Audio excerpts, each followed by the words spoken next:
Excuse me? Hi. I'm sorry. I'm being crazy from the get-go. Hi, everybody. First of all, I need to change my outfit. This is not Barbie scavenger hunt appropriate. So we're gonna do that. Um, because I totally did not wake up at 9:30 and have to push back my stream an hour. That's crazy talk. Who said that? But hello, everyone. Brings Dig, Judd, Lore. Do you prefer Lore or Lauren? What do you prefer? Amanda, hello. I farted, hello. No, I didn't fart. That's Lauren. Okay, perfect. I did not toot. Okay, I did not toot. That is the name. That is their name. They go by I farted. I know what their real name is, but that is their backup name, so that's what they want to go by. But I hope everyone is good. Like I mentioned in advance, OBS is acting really, really funny. Apparently OBS did an update this weekend, which I wasn't aware of. Which is why I was also kind of late, because OBS is fake AF. It truly is, because it did an update without asking me. I think I have it set up for like automatic updates, and it messed up all my audio settings. So I had to go through and redo all of my audio. Katie, hello. Hi, Katie. How you doing? Yeah, I had to redo all my audio, and I love that for me, so that's great. I'm trying to pick a I don't know how I feel about that. A dress to wear. Ooh! I'm picking that one. Sorry, that might have been loud. I'm so sorry. To, you know, be dressed for the occasion. OBS is a hoe, please.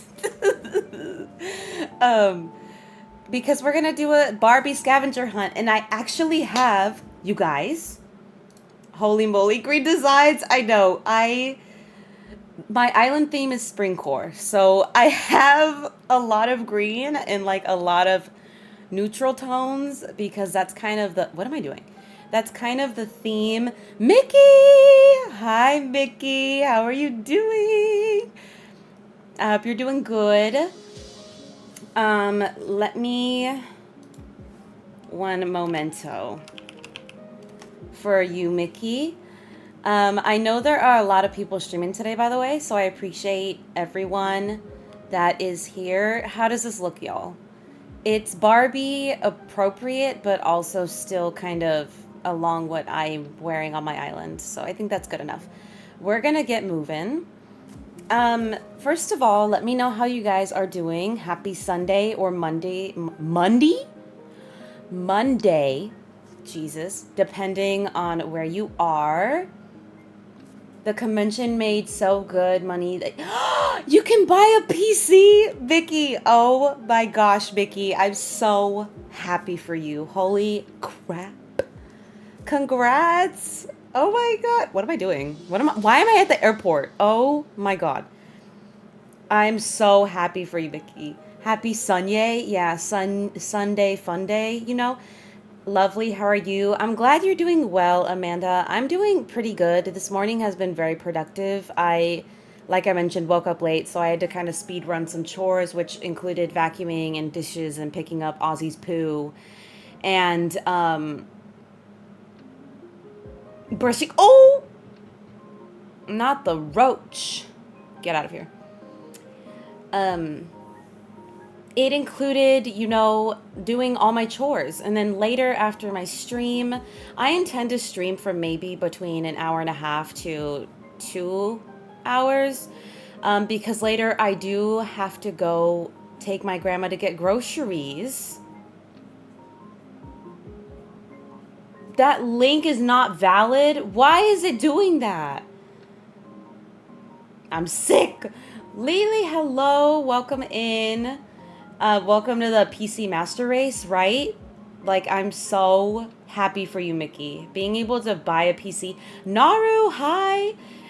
Judd, hello. That's awesome, right? That is so cool. Give me 1 second. Let me open my Nightbot, because I don't remember all the commands I have. I have so many that I don't remember. Surprise me. Let's go with that. Let's gore. YOLOR. I'm British. I'm sorry. Excuse me? What am I doing? Cozy, there it is. I'm an idiot. I knew I had a command for you, Lily. I knew I had one. But my lovely mods make them for me, and then I forget. You know what they are. But there it is. So, the Barbie movie. Let's get into it. How many of you guys have seen I'm Good? Yay! I'm glad you're doing well. Thank you, no worries. Who here has seen the film? Who here has seen the Barbie movie? Raise of hands. Put a pink heart in the chat if you've seen it. You saw it? Yes. What did you think? Hold on. First, I don't even have the items that I'm looking for on my screen. So I'm very unprepared if you guys cannot tell. But what I'm going to be doing is kind of like a loteria type stream where when I find things, I'm going to be adding them to my screen instead of check marking them, if that makes sense. You want to see Oppenheimer? I've heard that one's really good as well. Nah, not yet. Yoshi, John, hello. How are you doing? It's only for Margot Excuse me? Inappropriate. Just kidding. Well, there's not a villager here. Let's try to find... We have the pink... My God. Why didn't I prepare this the right way? I'm such a dummy. We need the pink mums, the cherry blossom. John. Oh! Excuse me. Why is my computer being rude to me right now? This is very disgusting, and I'm calling the police. Barbie movie was a kick in the womanhood. It was. And so I actually have a lot to talk about. Let me open it up on my phone because I have a lot going on right now that I'm all over the place. This island is very cohesive. Rolled, hello. Do they only have roses on this island? I don't think they're going to have an item that I need on this island, to be quite frank. Link works? Yay! I'm glad it works. But to be frank, I do not believe that there will be anything on this island. Maybe a mum? A pink mum, maybe? Just curious. What? But okay, the Barbie movie. I went and I saw it, and as Katie said, it was definitely a kick in the woman. There's pink portaloos. I could have had a pink portaloo. Are you kidding me? Darn it. Well, oh well. Also, sidetrack, obviously, but let me know if it's mosquito season for you guys. It is mosquito season in California, and when I tell you I am getting chewed alive, I have like 5 bites on my legs already, and I just want to scratch and scratch and scratch, but I can't because I'm allergic to mosquitoes, so they flare up and look really ugly. And it's driving me crazy. But the Barbie movie. So, where is it on my phone? I'm such a dummy. I have like 5 emails. Let me know if you guys are the same. And I'm all over the place. And I'm also going to be referencing like TikToks that were discussing the Barbie movie, which kind of put it into good words. I live in South Louisiana. It's always mosquito season. Ew. Have you seen that? Are you kidding me? Another row. Oh my God. Anyways. So I'm going to talk about, I guess, the rating that I give the film first. I think it was a beautiful film. Obviously, there's a nostalgia factor for me. I actually, after the movie, went with a friend of mine to Target. My nightmare. That sounds horrid, truly. I went to...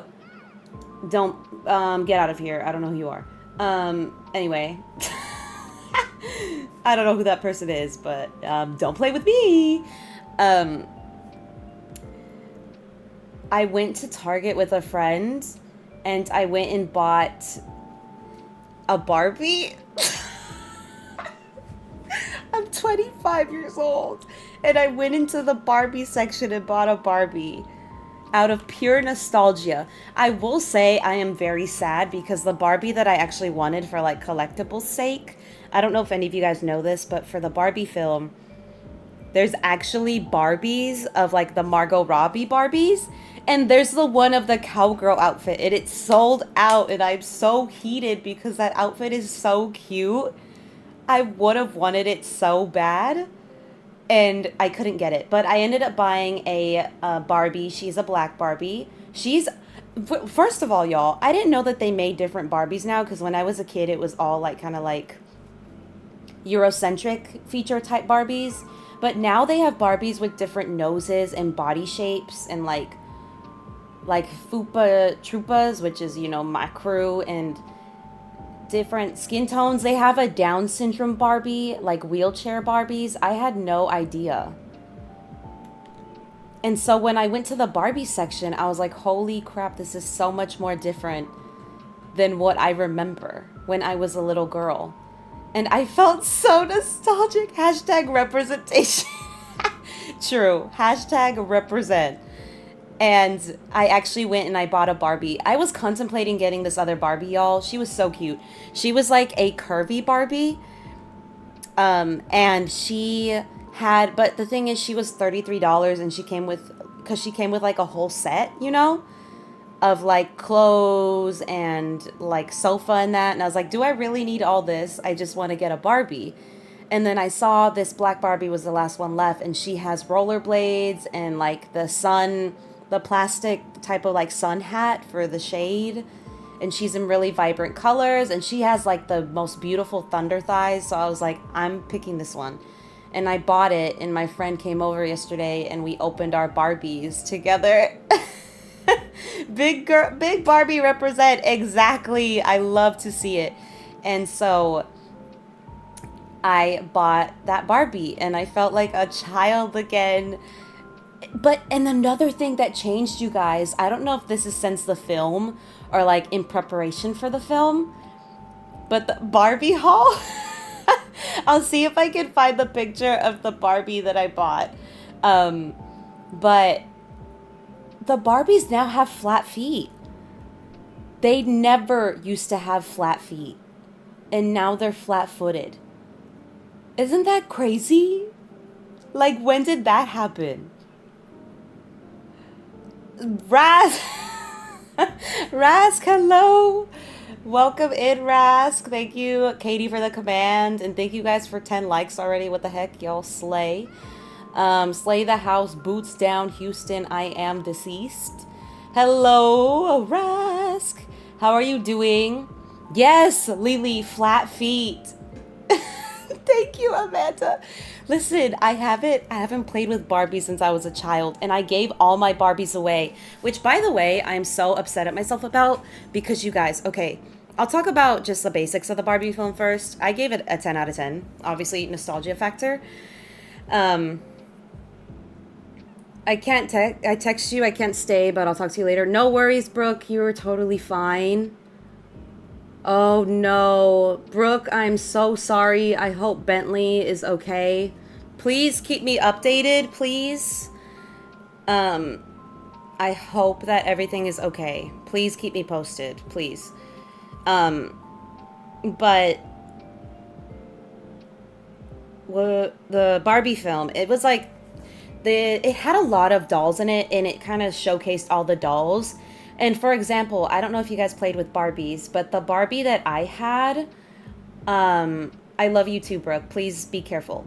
Two Barbies that I had that are actually were considered exclusive now, but I didn't know they were when I had them. I had the pink Barbie car, like the one that they made the popcorn bucket and the one that's in the movie. I had it.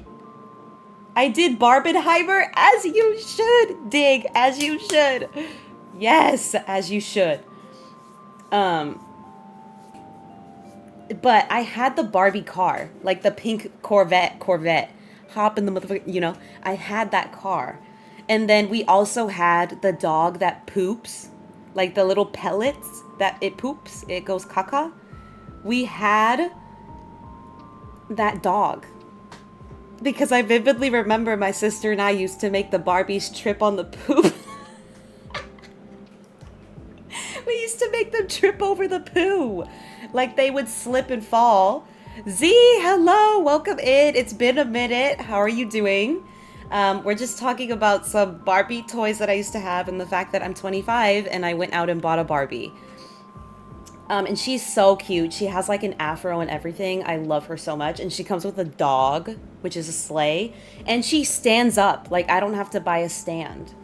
And she's actually like standing right next to me in front of my second monitor. So love that. But you could be a millionaire if you didn't open those toys. Exactly. If I didn't open my Barbies.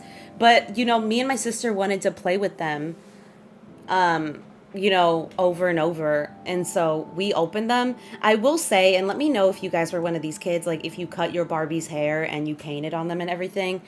We would cut their hair. We wouldn't make them bald. I'm 27 and collect stuffed toys. I'm the same. I used to have a ton of Squishmallows. I unfortunately had to sell them at one point to make some money. But I used to have 50 Squishmallows because I'm a psycho. But I loved the film. Oh, meringue. Okay, we found a villager. Swag! Okay, we found meringue, so let me add her to the... I cut the hair on all my Barbies. They went through a lot. Please. Meringue. Animal Crossing New Horizons.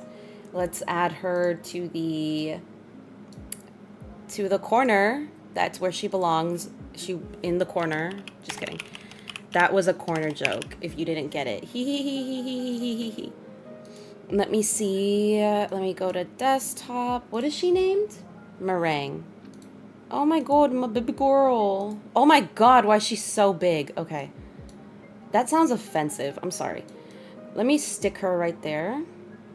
And then we are going to add a check mark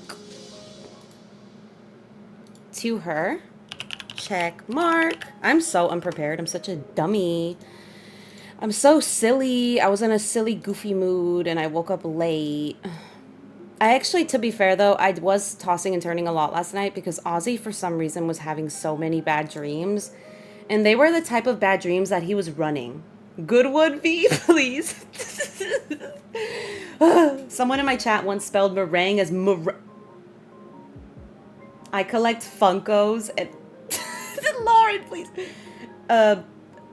Poor Ozzy. Yes, it's a rhino if she wasn't big. Excuse me? Just kidding. Okay, we're gonna take her and we're gonna leave. But what were we talking about? I'm all over. Oh, like the old dolls we used to own. So I used to own the Corvette and I used to own this Barbie home. Like we actually had a house that had an elevator in it. It had an elevator. And this was once my parents could like afford them. At first we used to buy like the dollar dolls until my dad was fortunate enough to fall upon better work. And that's when we started getting better toys like the Barbies. And we bought a Barbie house with an elevator in it. Like, we felt so bougie, and we were so happy when we jumped from playing, like, on those carpets that had a town on it to actually having a house and, like, Barbie toys. And my brother used to play with us, like you mentioned, farted his G.I. Joes and, like, his Power Rangers, and we would all play together. And I felt so much nostalgia when I went to see the film. More of a Bratz person. I had Bratz as well. And oh my god, what is the other one called? There were these other dolls. Her name was Chelsea. Oh my god, it's gonna kill me that I don't remember. Chelsea doll. And she had like red hair and big lips. Red hair. And she was probably one of my favorite dolls to play with. And I don't think you could find her anymore. I don't even know what brand she was. I think she might have been like an off-brand of Barbie. Oh, it was. She was an off-brand of Barbie. See, and now she's worth a lot of money too. Good lord. My Scene! Yes! My Scene. That's what it was. My Scene Barbie. And I had like a few of those. We had Rebelde dolls. And again, this was like when we came into a bit more money. And when I saw the film, I felt such nostalgia.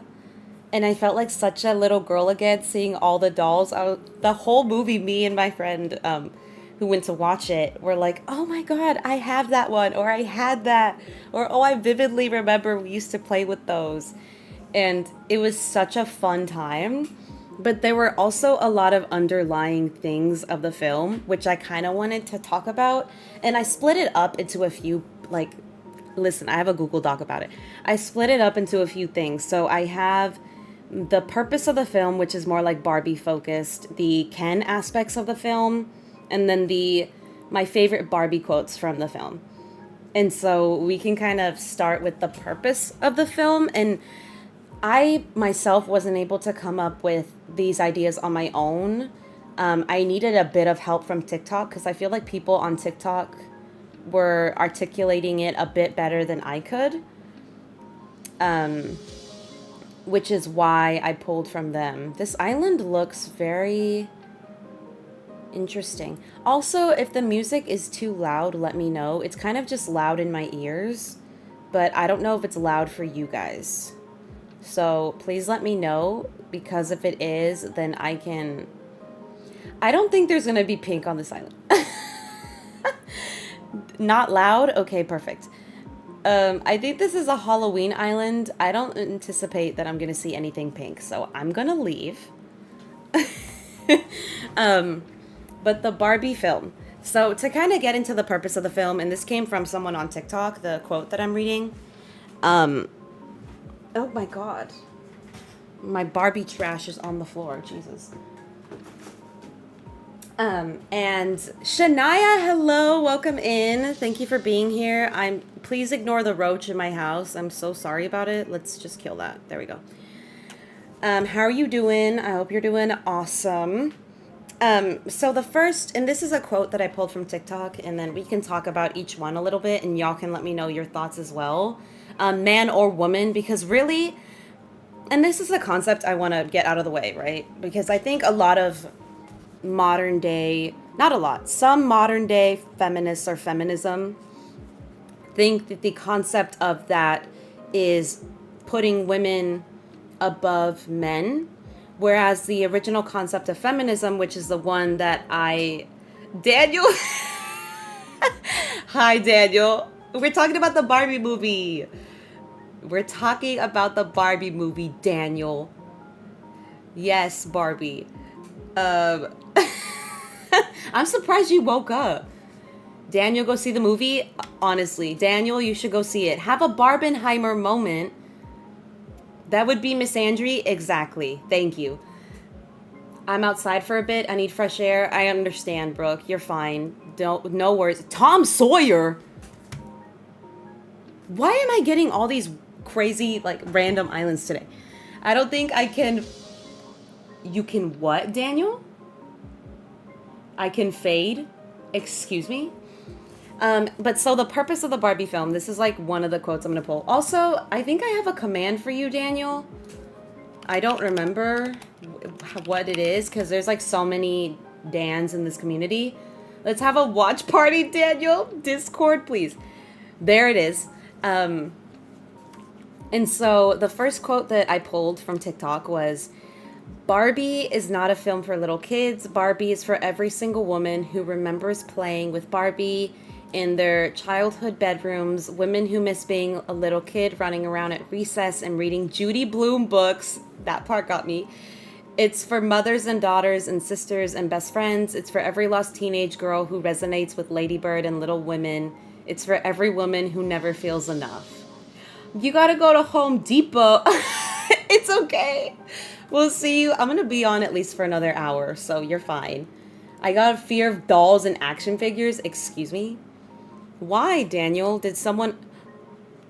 Whoa, this island.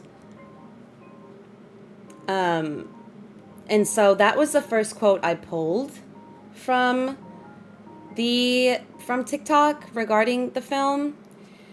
And I thought that the part that really hit me the most from this particular quote that I pulled was the Judy Blume part, because there are parts of my childhood, obviously, as you get older, you don't remember much. And so when I read that, it took me back to a part of my childhood that I like completely forgot about, which was like going to I don't know if you guys had a library at your elementary school, liking all the green on this island. This island is very interesting. There's so much going on. But, oh, thank you for the like command. I don't know where that came from, but thank you. Because hating women while being a whole grown-ass woman is crazy. What do you get from that? We're going to get on that topic as well, because that was a topic touched on in the film. But this particular quote, I think it speaks really... Oh, mom. Okay, a pink mom. We're going to take that and we're going to go. I think it speaks really strongly to the concept that, you know, at heart, and this can go for boys as well, but obviously the Barbie film is more focused on the experiences of women, how at the heart of every woman is just a young girl. And I remember when I read this, I was sitting in the film and the first person I thought of was actually my grandma, because obviously my grandma came to this country illegally at first. She's now a citizen. And she came here with 5 kids, and then 2 extra were born here. And at which point, unfortunately, my grandpa left her and moved on with another woman. And so she was left with 7 kids. And so her life was cut pretty short, in terms of being able to travel and do things and experience things. And you know, she didn't get to have that childhood at heart that a lot of moms have to let go of when they become moms. And which is why now my grandma, she buys stuffed animals, she buys dolls. She likes to collect things a lot because when she was a child, she didn't have that experience. The mannequins are another story. Yeah.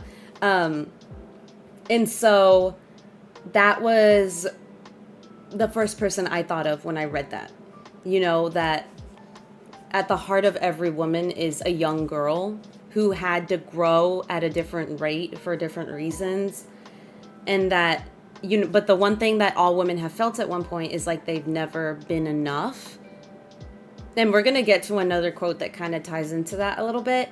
But another thing that I read from another TikTok that is kind of along the similar lines is this one, which says, the meaning of the Barbie movie is about going from a girl to a woman. Barbie land is what our childhood felt like. We were safe, naive, and everything seemed perfect. The real world is what womanhood feels like. It's scary, there's pain, and we are faced with so many challenges while still being held to the unrealistic expectations by society. As we get older, we see and understand the sacrifices our mothers and grandmothers made. They walked so we can run. Come on, Barbie, let's go party. Nikki! Hi. It's deep, it's powerful. It is. It's a really deep film, which is why I recommend people see it. And honestly, there's not much to spoil with the film. A lot of it was in the trailer, but the thing is, the trailer makes it seem like it's just going to be this really cutesy, fun film. Thank you for the command, Nikki, or Katie. And when you go to the movie, it's so much deeper.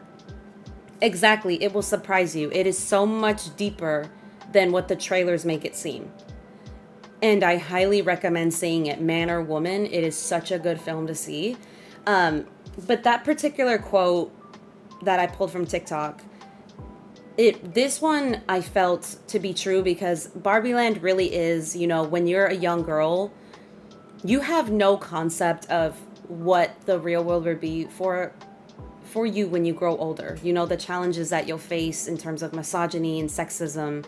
In some women's cases, you know, racism. And happy ditto, hello, welcome in. We're getting deep about the Barbie movie, so strap in.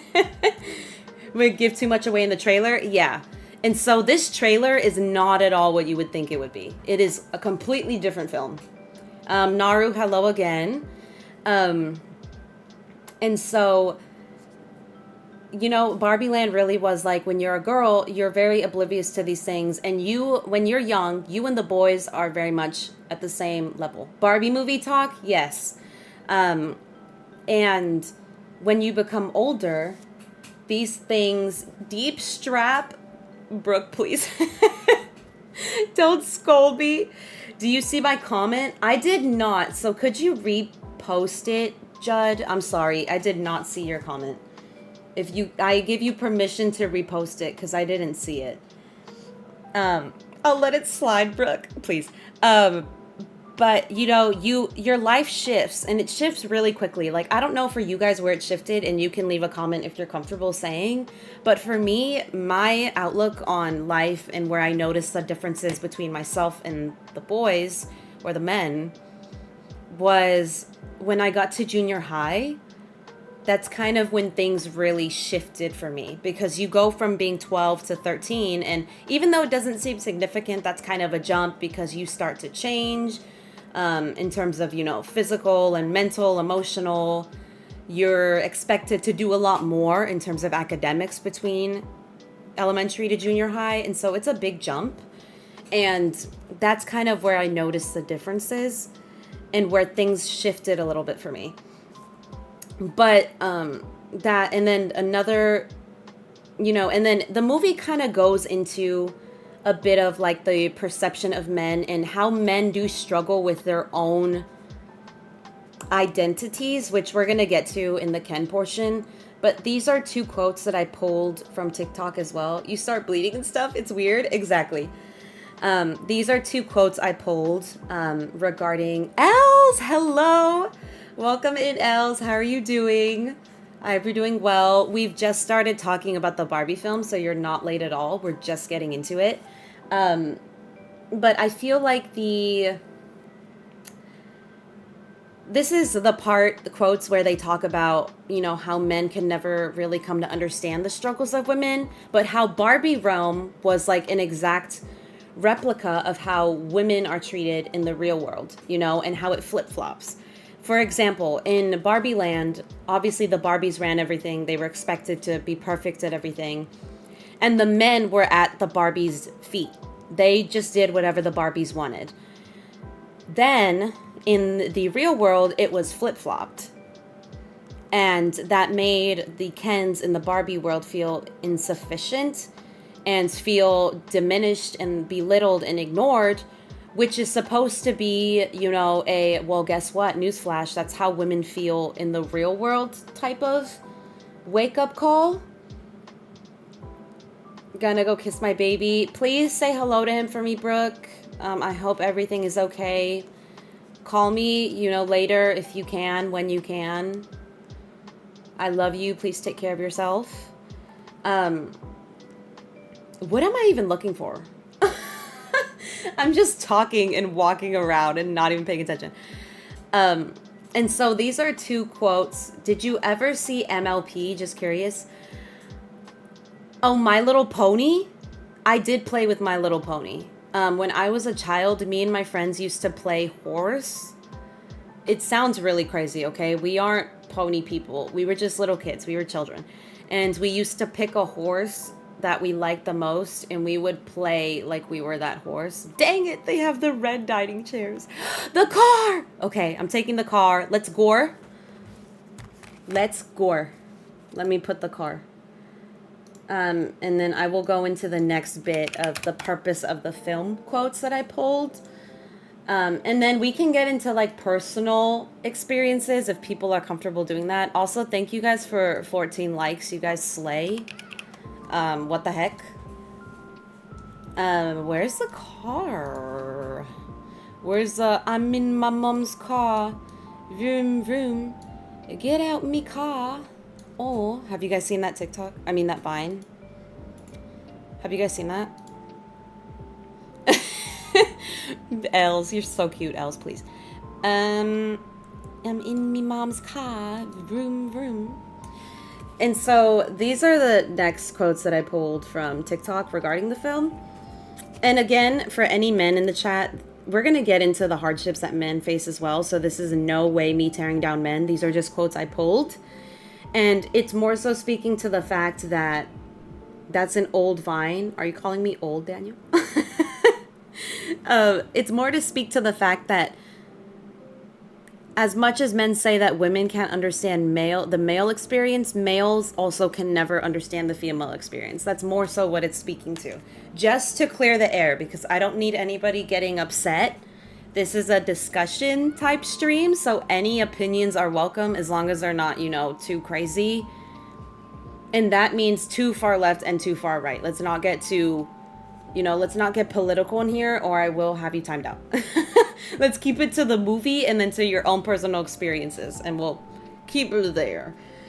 But the quote that I pulled, and these two are along the same line, so I'm just going to read them kind of consecutively.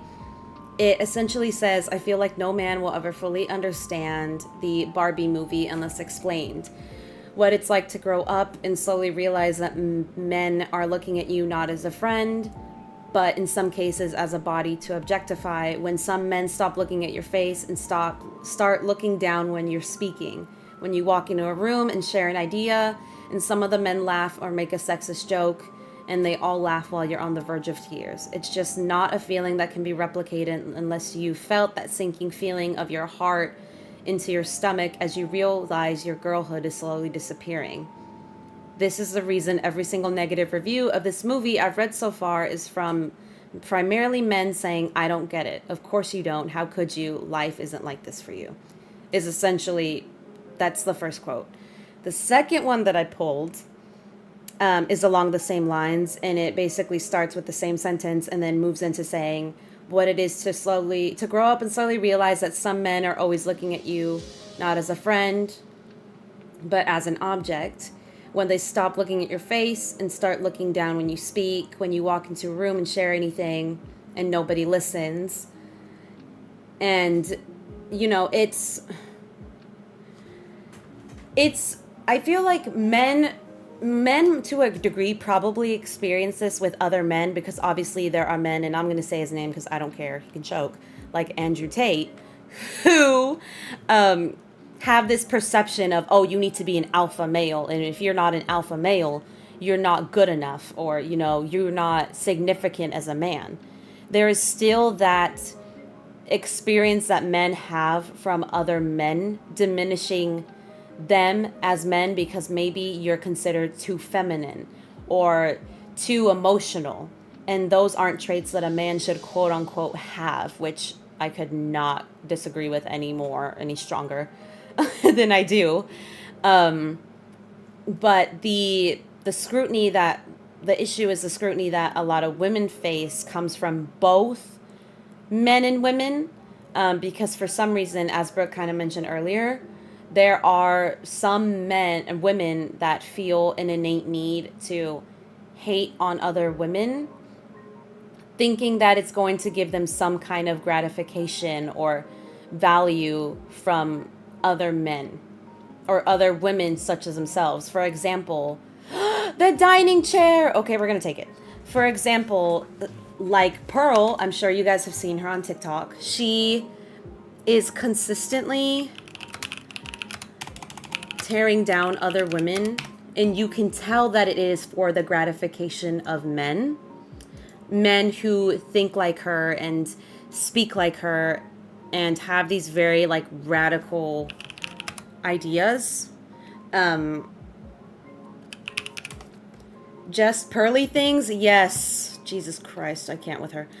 And if you guys have not seen H3H3's like interview with her, by the way, he ate her up. He did a great job. I highly recommend going and watching it if you have not.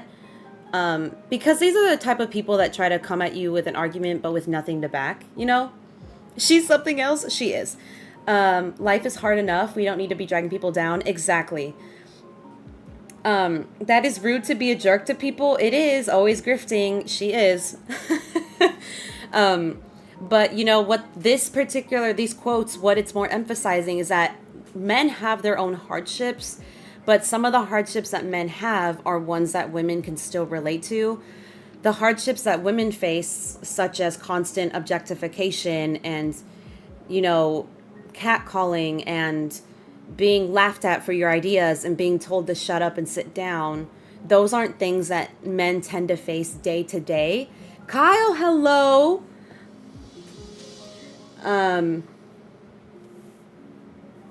I love what you just said. I farted. That is such a good quote. It's not something I can turn off, but however, it's my job to control it. I love that. I love that you said that. Please. You are a good man. I love that you said that, because that is very, very true. Men do have a biological drive to reproduce and, you know, have a bit more of a drive for that type of thing, but it's not your job to diminish it or turn it off, but it is to control it. And I love that you said that. That thought has never crossed my mind, but now that you say it, I love that. Landon, hello. I believe you are new. So, hello. I also have that biological. Brooke, please. Brooke, please. We could mix fun in with serious. You know, we don't want it to be all too serious. Um, and so that's kind of what the the significance of that is that, you know, especially hard, strong on the objectification, because I can tell you guys, I know I have all women of all shapes and sizes, regardless of what they're wearing or not wearing, are getting objectified. And in some cases, men as well, from some nasty women. Um, but from my own, I'll speak from my own personal experience. How are you? I'm doing really well, Landon. Thank you for asking. How are you doing? I woke up a little late today, so I had to push my stream back, but I think that kind of worked out for the better. I feel like Sundays, everyone kind of wakes up late, so I feel like that works. Oh my God, look at the flag. Hold on. Pause the Barbie talk. Can we talk about this flag? Look at the flag. That is so pretty. Hold on. I want to... Okay. I wanted to take a picture. That is so... This island is so gorgeous. Wait. I feel like I'm really gonna like this island. Oh my God, I ran over the flower. Look at this island. I just woke up 30 minutes ago. I knew you wouldn't get up early. You were playing late. I knew you would not get up early. I think the difference, and I may be wrong, is powerful. No, you're right. Testosterone is really strong. And I mean, I can attest to that because I've taken, obviously, birth control. That's not something too adult to talk about because some teenage girls take it. And it honestly did change up my hormones and my body composition a lot. Kaylee, hello. It's also degrading to men if we say that they can't control themselves. Exactly. It just turned into an island. Yeah, I'm like, oh, this is an island tour. I'm sorry. I love her so much. I'm sorry. I'm sorry. I didn't mean to gasp like that. I'm sorry. I don't think there's going to be any pink on this island, but I kind of just want to run around. Because this is so pretty. Oh my gosh. What? How do people do this? Like, how do people do this? How are you doing, Kaylee? I hope you're doing well. But I agree with you, farted, to your name. Because as someone who took birth control that, like, gave me a lot of testosterone, and, like, estrogen, which it was really weird. It was, like, a bad idea. I got off it very quickly because it messed me up. It did a lot. It was... Sorry, I'm just in awe. So I had to pause for a second. So I get it. And your point is valid. I'm doing good. I hope you're well. I'm doing great. Thank you. We're just discussing topics from the Barbie film. So feel free to lurk and listen or sit and chat, whatever you want to do. But to the topic that we were discussing, you know, in terms of the objectification, this is a bit TMI, but I'm going to share it anyway because I feel like it's important to this topic, which is why I have the pinned comment, which says, you know, adult topics will be discussed. So if you're not comfortable, don't listen. But I began my, this is going to be TMI no matter how I say it. I began my menstrualness, whatever. Most women begin it when they're between the ages 13 to 15. I began when I was 9 years old. Very, very young, which is why now I have issues, and I'm likely going to have issues in the future with like fibroids and needing to get ovaries and my uterus removed and all that, because it runs in the family, so it's like inevitable for me, unfortunately. But, you know, I began to, you poor child, yeah, it was crazy. The one thing I will say, y'all, and again, this is TMI, but I want to share it because it's crazy. I actually got my first time the day that we watched the, like, you know when they used to make you watch those like videos in elementary? They don't do it now, where you had to learn about the girls' reproductive system and then the boys. It happened on that day, and so I was a little lucky because I just learned about it, so I wasn't like too scared. That's another topic we can talk about later, because the fact that they would show us that as kids is crazy. Um, I was in the fourth grade, and you have me out here watching reproduction videos. Absurd. I'm traumatized. Jaime, talk about poor timing. Jaime, hello. Um, yeah, very poor timing. Um, but from that point forward, I obviously I'm a taller girl, and I feel like that's also part of the reason I started getting taller at a younger age. They gave us free deodorant. Yeah, they did. They gave you free deodorant and like pads and tampons, and for the boys, they gave you deodorant and like condoms. Which I'm like, you're giving this to 9-year-olds, please. Also, Jaime, how are you? Thank you for being here, by the way. I appreciate it. What was I even talking about? Jesus Christ, I'm all over the place. Excuse me? They didn't give us anything, please. They never gave us that. In my school, they did. Kyle, please. Yeah, they gave us a lot, which is why I was like half prepared. Where is... I should have put Freckles. Why did I put Judy? Judy's such a hard villager. Nobody's gonna have her. I'm such a dingus for that. Just deodorants. Your school is wild. Please. I live in the so maybe it is. I started getting taller at a very young age. Like, all the way from the fifth grade through high school, I was always on the top, like 4 sets of bleachers in any photo for the school.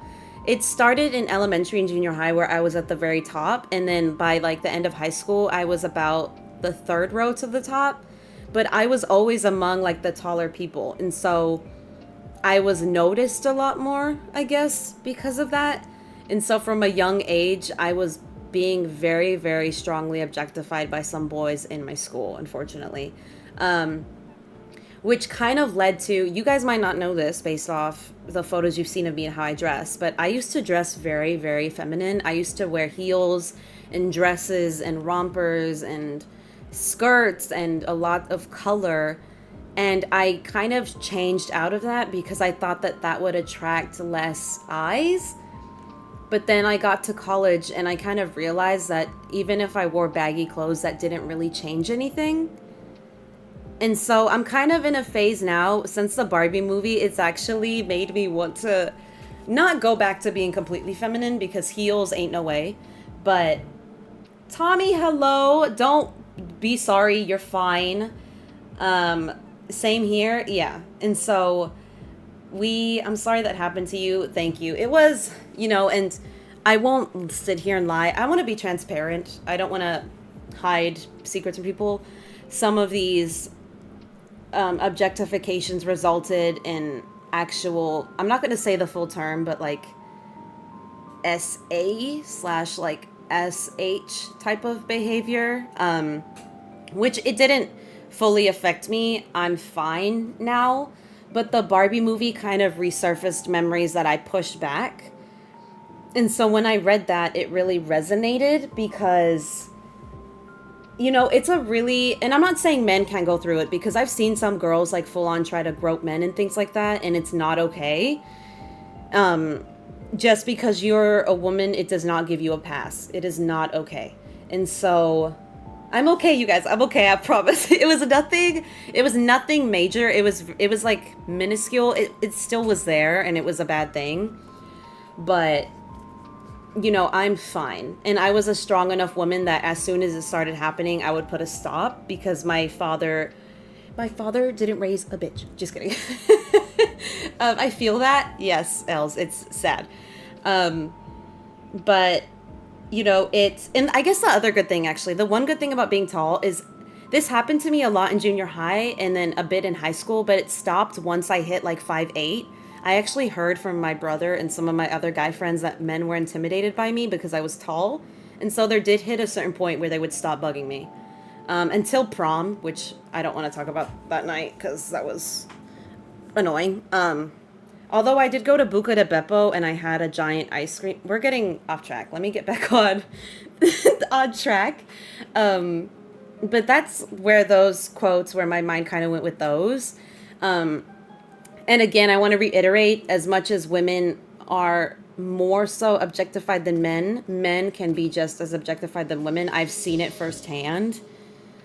And so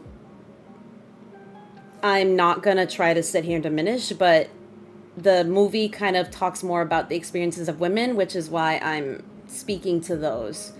The U.S. men at 18 have to fill out draft forms. We're forced to go to the war. Yeah, that's the one thing that men go through that women don't have to. Yeah, and I heard they're actually trying to change that, where they're trying to have it where men don't have to sign up, and like they're trying to make it where just anyone who wants to sign up can sign up, man or woman, once they turn 18. And so I hope that they're able to change that, because that is one thing that I think is so unfair. Like, why are we doing this to people? If they don't want to go fight a war for you, don't make them. That's kind of crazy. And so I hope that's something that changes, because that's also definitely something rooted in sexism against men. The fact that men are expected to just go fight and not complain about it is a little bit crazy. How am I supposed to get in here? Oh. Okay. I don't think they have anything that I need from here. Yeah, I think I'm going to head out. But that's kind of where my mind, I remember having to fill that out in high school. Getting the call. Oh, heck no, Daniel, please. Oh my, that's one thing I worry about for my brother all the time. Not to jump topics, but we'll jump back to the Barbie talk in a minute. My brother, he's 22. He just turned 22 last week, actually. But he has pretty, not severe, but moderate to severe social autism. And I don't want him out there fighting that fight. Because I know, as much as, I love him and he's my brother, he can't. I signed up before they could force me. Period. Play the system. In modern day America, yeah. America likes to pretend that they're modern, but they're years behind some other countries, I swear. They need to get it together. That's another topic for another day. But the final quote that I pulled in regards to the purpose of the Barbie film, it's a quote that goes along the lines of, haven't been able to stop thinking about the Barbie movie. How Barbie was instantly catcalled as soon as she entered the real world. How I knew as soon as Ken learned about the patriarchy that he would bring it back to Barbie land. How Barbie stared out at the park, feeling empathy and compassion for each person she saw. The interaction between Barbie and the old woman. Gloria's speech. The what was I made for scene. How Greta Gerwig was able to encapsulate so many aspects of womanhood in 114 minutes and give words to feelings and experiences I've never been able to speak aloud. Truly an exceptional film. And I 100% agree with this one, because there are so many feelings I've repressed, I think, unknowingly over my lifetime that Greta Gerwig really spoke to in this film. Which is why I was emotional throughout the entire film, because, I understand 25 doesn't seem that old, but when you sit and you think about it, you've been on the planet walking for 25 years, a quarter of 100 years. That's a long time. And I haven't thought about child me in a very, very long time until this film. And so, and the one, for people who need context, the scene where she mentions Ken taking patriarchy back to Barbie Land. What happens, towels, hello, welcome in. They went to the real world, and obviously the real world is flipped, where the men have a lot of the power and the women don't. And during that initial deprogramming, yeah, I cried so much. And the thing that had happened was Ken learned about patriarchy and he took it to Barbie Land. He asked me if I had anything and I said asthma, and homie was like, oh, that's okay. And then I said, oh yeah, I've got epilepsy. Oh, I'm sorry, I don't mean to laugh. Daniel, that is so mean. But I'm glad you don't have to go. I mean, bless up. You don't have to fight. Period. You know, that's a benefit. You don't have to fight, so that's kind of slay. I don't think I would be able to sign up either, because even though I don't have seizures now, I used to have them. And like flashing lights and things can trigger me, which is why I don't go to like clubs or raves, because that can mess me up. Oh my gosh, it's a look up it. You wanted to go guns a blazing? Shut up, Daniel. Be quiet. This is not Fortnite. But what had happened is Ken learned about patriarchy. Sorry, I'm all over the place. And he took it back to Barbie Land, and so he made it into a place called Kendom, where everything was for the Kens, by the Kens, and all the Barbies would have to do what the Kens wanted. So the Barbies went from being surgeons and presidents and firefighters, and to just sell women that will just serving the Kens. So they were dressed as maids, and they were wearing really skimpy clothes, not of their own choice, but because that's what the Kens wanted them to wear. And so when Barbie went back and tried to change that, Ken essentially was upset at her. And this is a quote that I talk about later, because this is something I've had such real experiences with. Ken was angry at her and wanted to change everything only because he liked her and she didn't feel the same. And so that's the kind of the primary reason that he changed things in Barbie Land. Cleaning stuff that's already clean, then shooting. Oh my God. The cranking the 90s, Daniel, please. And Ken got friend zoned. He did.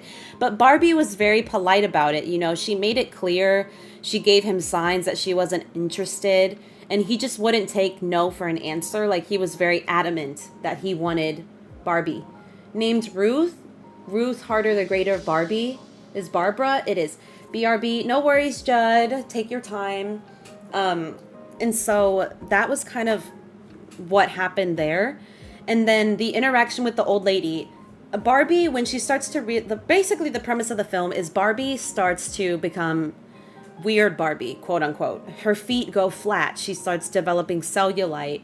She starts not being able to float or being able to walk like a Barbie and use magic like a Barbie.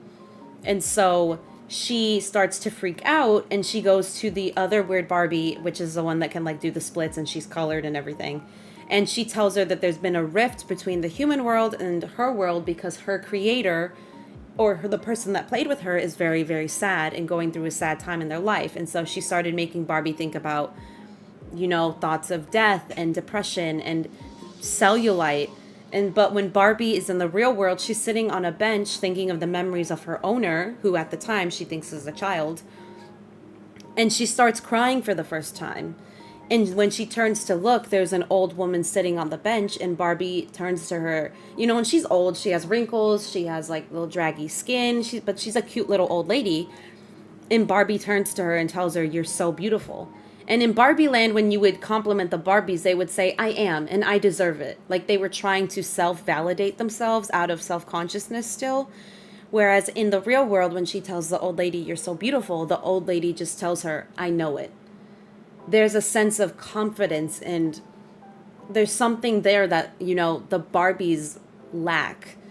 And I thought that was really pretty, because that's another thing. And this is something I think both men and women face, but women particularly in terms of the cosmetic industry and like the surgical cosmetic industry. A lot of people are afraid to age, I've noticed. And I've never been that way. I thought, you know, aging is something to be a privilege, because a lot of people don't make it.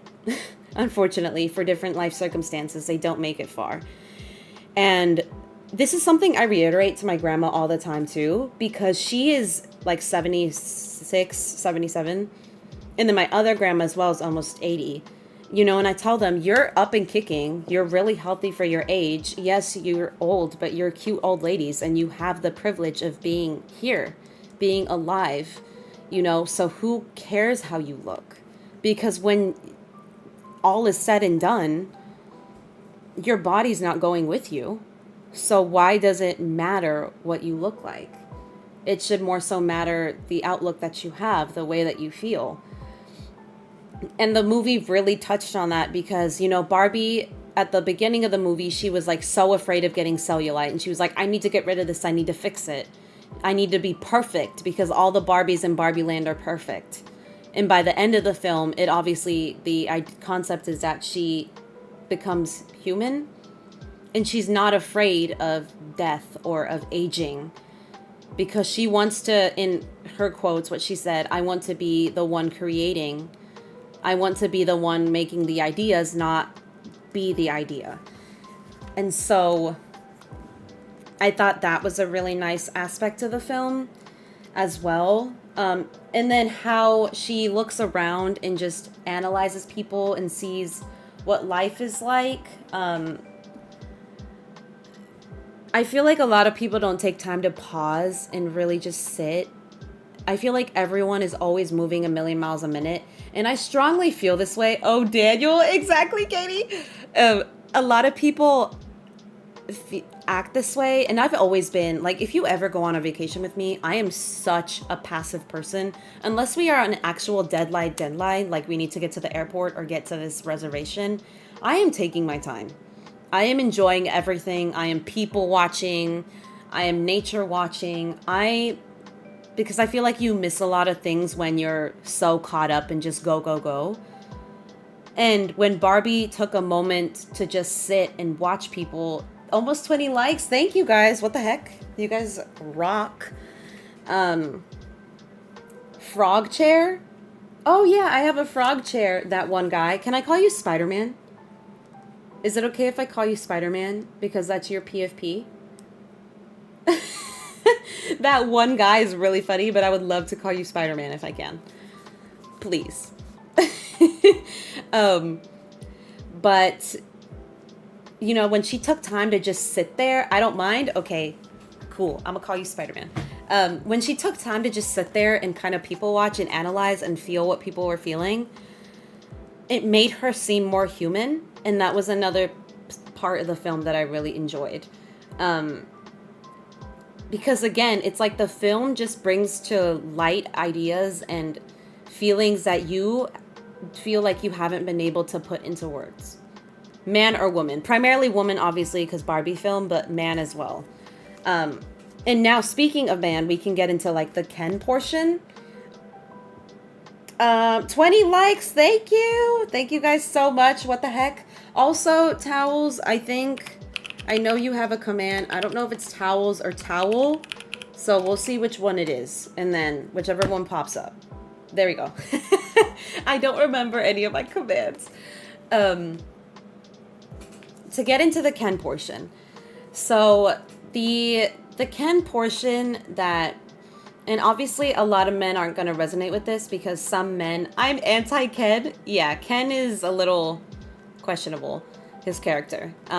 But this isn't going to resonate with all men. And I'm thinking for the most part, the men that are in my stream, it probably won't resonate with you because you're not these types of men. Or maybe you were at one point and you changed, you know, and so it will resonate.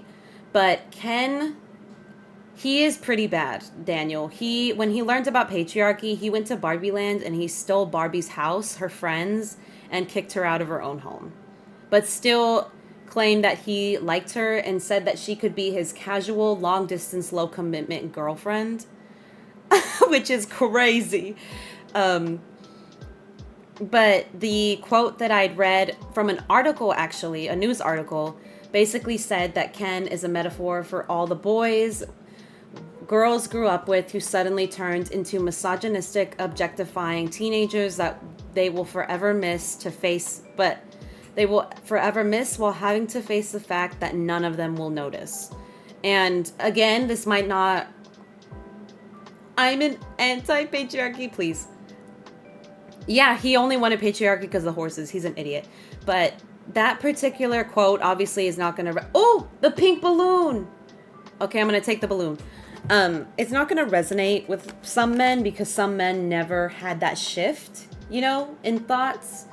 But a lot of the men that I grew up with, unfortunately, like elementary to high school, they definitely went from being, you know, very young, innocent boys to let's pick on the girls and let's objectify the girls and You know, let's grope the girls because we can and we can get away with it type behavior. And it was really frustrating to see and to notice. And that's also in part why I was so adamant about raising my brother with my sister, because we didn't want him, big stupid head, please. We didn't want him to turn out like those boys. And then turn into one of those men like Andrew Tate, who, you know, is creating an army of these types of boys. All my friends IRL are girls, and I believe all people should be equal. Exactly. Heavy on it. I've been in the dating scene since many a moon, between objectifying, finding someone attractive, not objectify someone, at least to some extent.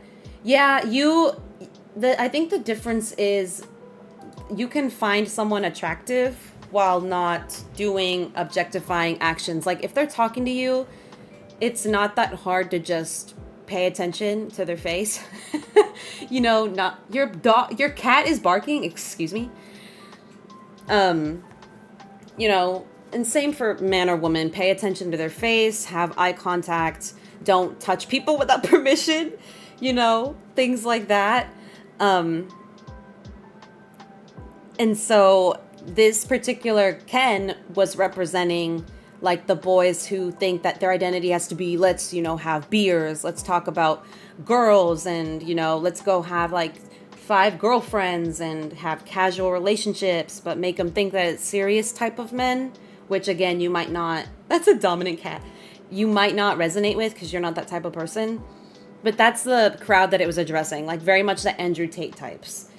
And then another quote that I pulled from the same article essentially said, Greta Gerwig depicted relationships between girls and boys in a way that was genius, because we watched Barbie watch Ken go from somebody sweet to somebody who took over things she loved, and he felt no guilt about it. He literally could have made his own Kendom, but he stole Barbie's space, and after all was said and done, he still genuinely believed that he loved her and they were going to end up together. And still, Barbie felt responsible for what happened and apologized to him at the end of the film. He never apologized. She felt responsible for making him feel better after all he had done to her. And I've met people like this, men, especially, unfortunately, within my particular culture, Latino culture, there's a lot of what we call machismo, where men feel like the women have to always cater to them. And men can't do anything. They don't do anything around the house. They don't do anything for the house, for the cars. They kind of just come home, drink beers, sit, and the women do everything for them. Fortunately, my dad is not one of those. Thank God. Submit to them? Yes, exactly. Like a guy's guy. And unfortunately, I'm back. What did I miss? Nothing. We're just still kind of talking about the same topic. And I mean, you guys know, as guys like that exist in your circle. And I'm sure you guys in particular don't like them, but they exist. And this part is true, where after everything was said and done and Barbie went up to Ken and said, maybe, you know, you have to find out who Ken is without Barbie, because maybe the person you thought you were meant to be isn't who you're meant to be at all. Ken still tried, all I need is Judy, the cherry blossom pile, and then a dress, a pink dress. Ken still thought that he was going to have Barbie, like they were going to be together. And he couldn't take no for an answer. Like, it got to the point that he was slapping himself to like snap himself out of it, until it got to a point, you know, where she told him, it can always be, there's Ken and there's Barbie. You know, it doesn't have to be Barbie and Ken. You don't have to self-serve me. I don't have to self-serve you. We can exist in the same space, but separate of each other on the same levels, you know, of there being equality, but we don't have to cross paths and compete for the same space. We can coexist. And I thought that was really, really nice to see and hear.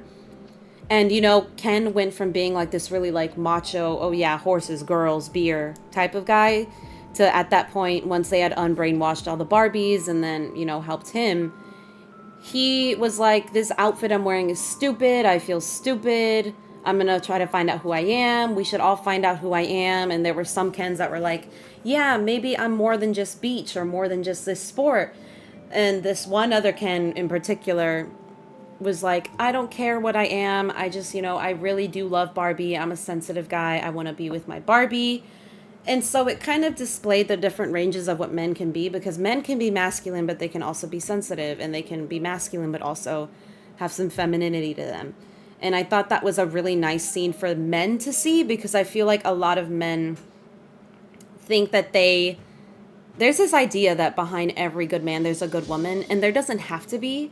Men can be good all on their own, just as women can be good all on their own. And we can all coexist in the same space and have the same rights and the same things and the same level of respect, while not competing for those same benefits in that same space. And I feel like the end of the movie really touched on that. And it was implicated that that was going to be happening in Barbie Land, because they were going to have the Barbies in the Supreme Court, but they were going to have, I believe it was implied, like the judicial court where the Kens would exist. And some of the Kens were there, like, wanted that because they actually wanted to help rule, whereas other Kens were like, I don't care as long as I get a robe, which was like the feminine Kens.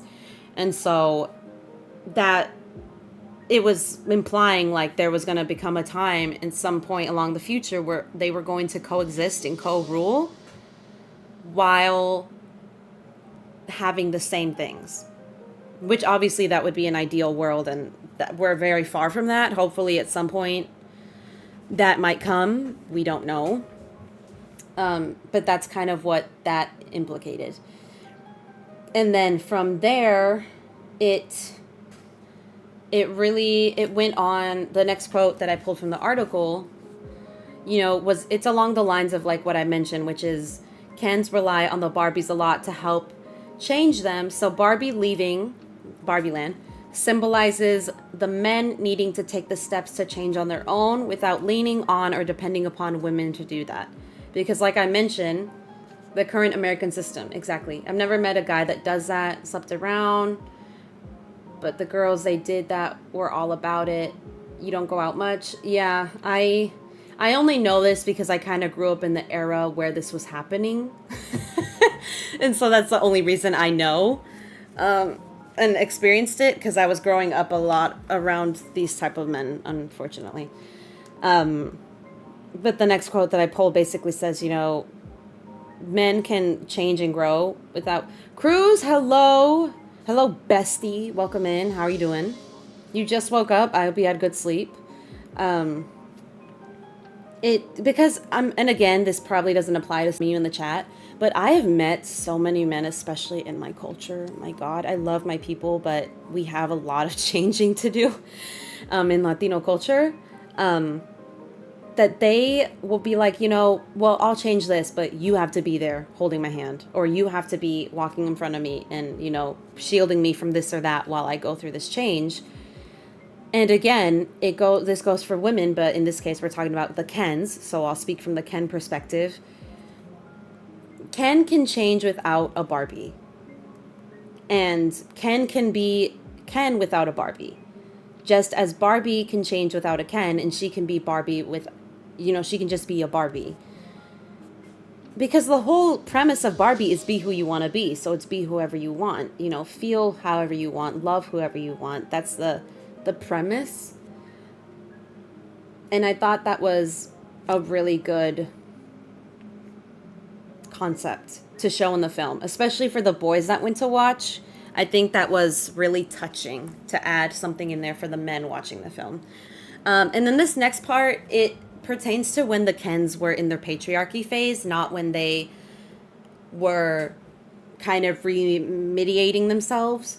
And so there's a doll named Alan, and he has the features of the Kens that the Kens get by the end of the film, where he is a sensitive guy, but he is masculine, like he beat up like a whole construction crew by himself. And he's a little bit of an outsider, but he stands by the women because he knows that despite, he's a man, but he and the women can coexist and have the same ideas or different ideas, but still stand together. And he's supposed to represent that in a world full of Kens, there's Alan. And what they mean in a world full of Kens is like I mentioned, the Kens during the patriarchy. So in a world full of those types of people, there are these good men. Like, for example, y'all in my chat seem like good men. And so in a world full of misogynistic or objectifying type men, there's one man like you. Out of a crowd of them, there's one of you who are going to solidify this type of change or this type of world where men and women can stand together and have the same things while not competing or tearing each other down for it, which I think is great. And that's what Alan is supposed to signify. And that sometimes, because there are so many men in the world that are like the Kens, the patriotic, Jesus Christ, patriarchy Kens, it is hard to notice the good men, aka the Allens of the world, but they exist. And it is important that as men and women, as other Allens, we take time to recognize that these people exist, because they are going to be the people that help initiate this type of shift of thinking, you know, where they bring women up to where they are and we can all stand together in the same spot. And I loved Alan. He was played by Michael Cera, and I love him so much. He plays awkward characters so well. And so I was very, very happy with who they picked for that character. He's Ken's buddy. He was first released in 1964. Wow. I didn't know that. That's crazy. No wonder his outfit was like so old school. Mary! Ugh. I can't do this. Please, I'm stressed. Ugh, I'm losing it. But I thought those were like the most important. That Scott Pilgrim guy, yes! I love him. Scott Pilgrim, I love that movie, by the way. If you guys have not seen it, please do. It is one of the best movies I've ever seen. And it's not just because Michael Cera's in it. I don't think there's going to be anything on this island. And so the final portion of like what I wanted to talk about the Barbie film is just some quotes that I pulled.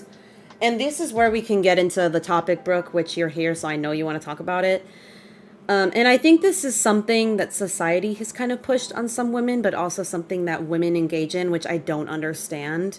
Like you mentioned, Brooke, women that hate women or women that hate femininity. And I will say at one point I was falling victim to this because I thought if I acted more like a tomboy, I would attract less attention, which didn't end up being the case. And so I thought I had to hate femininity, and I did for a minute, and then I was like, this is stupid, what am I doing? But I have spoken to women that anytime I bring up the fact, because listen, as much as I don't dress feminine, I still do things that are considered, by society they're considered feminine, but I just consider them hygienic. But again, pick-me's exactly.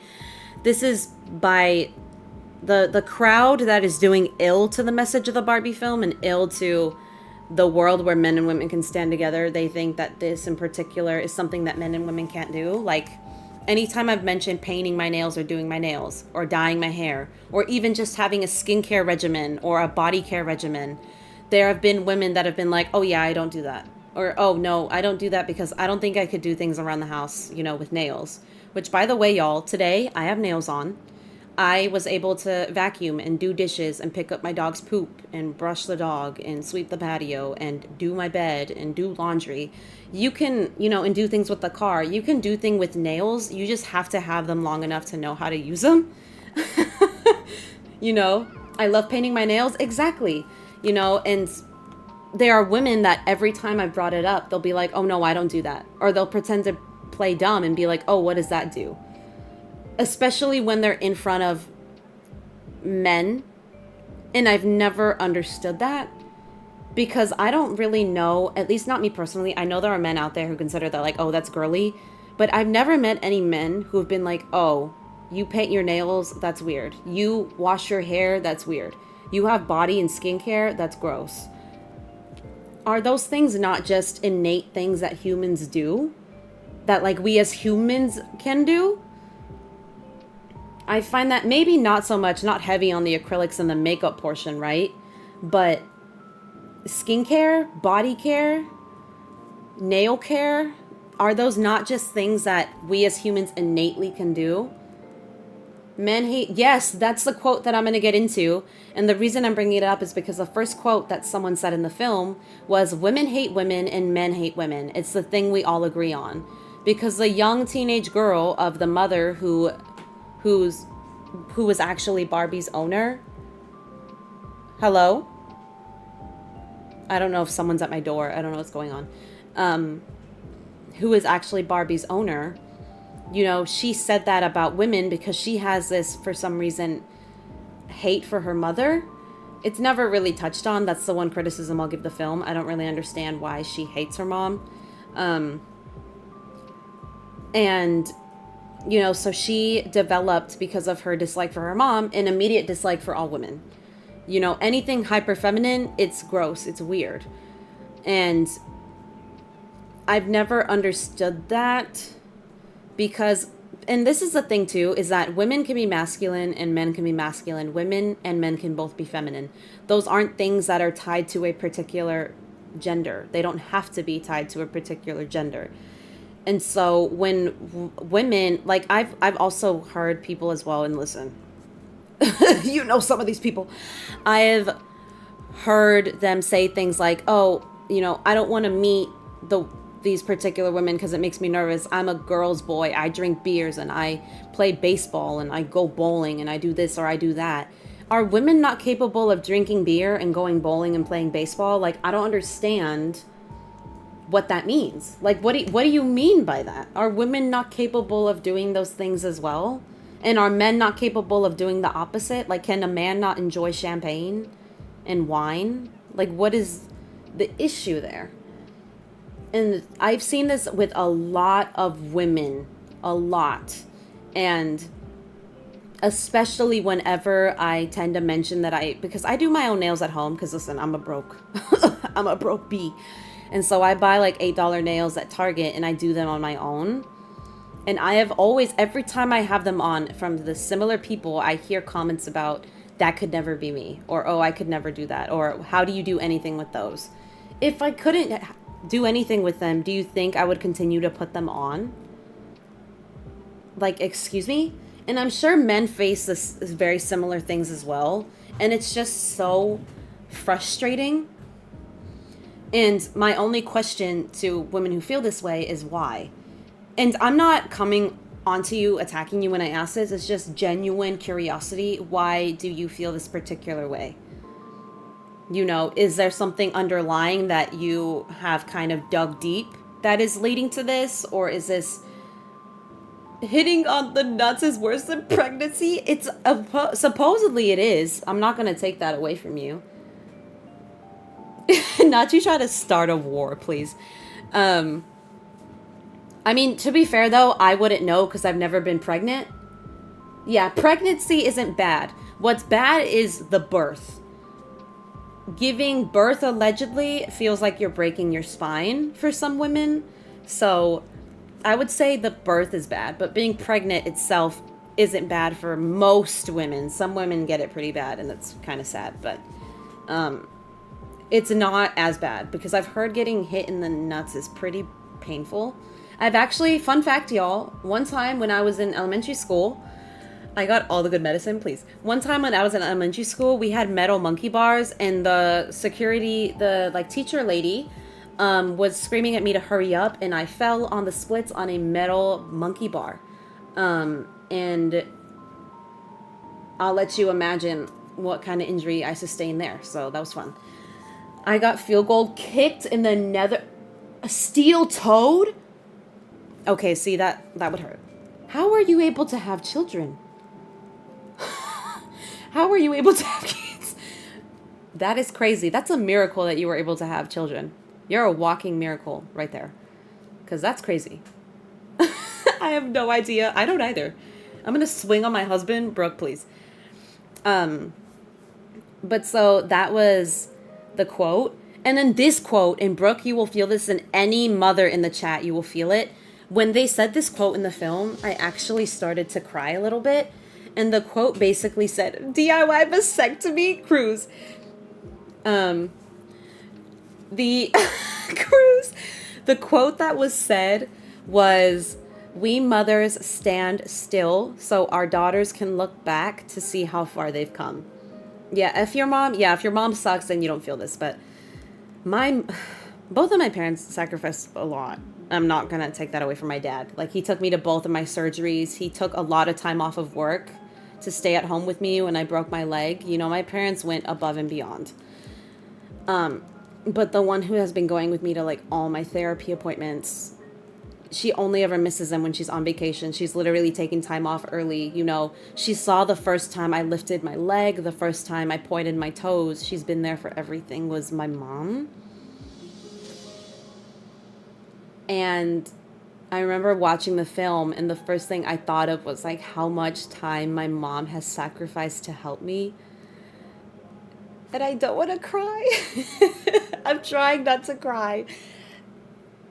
But I love my mom so much. God damn it. I'm trying not to cry. And the same with my grandma. I don't mention it, but my grandma, we couldn't really afford a babysitter. And so my grandma we would drive her here every day to watch over us. And I honestly give so much to my grandma in terms of for how we've grown up and the character that we have and how good of children we are. And I love her so much. Anytime I see her, I want to cry and just hold her tight because obviously, like I mentioned, she's getting older. She's getting thinner. And when I heard that quote in the film, those are the first two people I thought of. And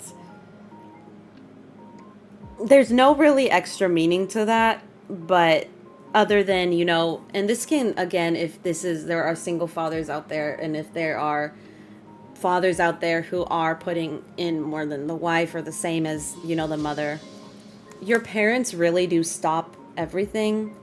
Good parents, at least, they stop everything to raise you. They stop having fun. They stop going on trips.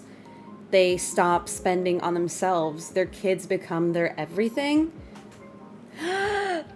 Nora! Perfect timing!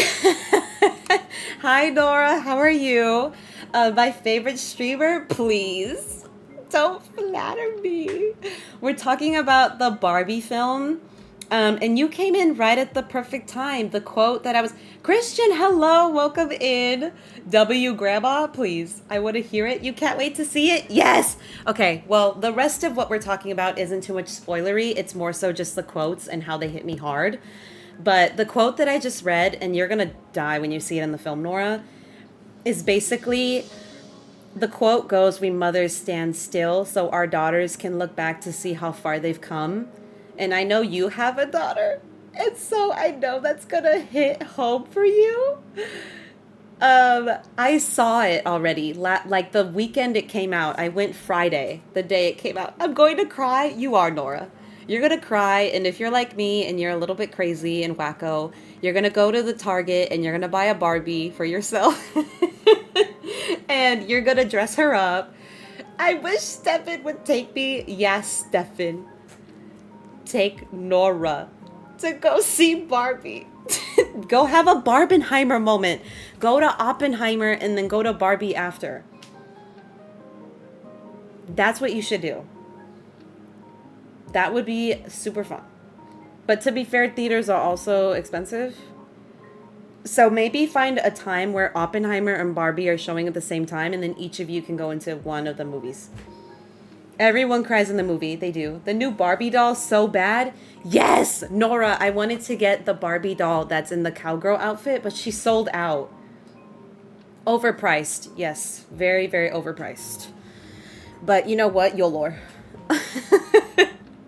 But that was the quote that we were talking about, and I was low-key getting emotional thinking about my mama and my grandmama because they were heavy on grandma. She helped raise us so much when my parents were both working and not home. It was all grandma all day. And my parents know this. They know they owe a lot to my grandma. They're very, very eternally grateful. YOLOR. If you're going to the theater, no joke. Yes, wear pink. I wore pink to the theater, and my friend wore a pink dress. So if you're going to see Barbie, you have to wear pink. That's the rules. I don't make it up. That's just the rules. That's the universal rule.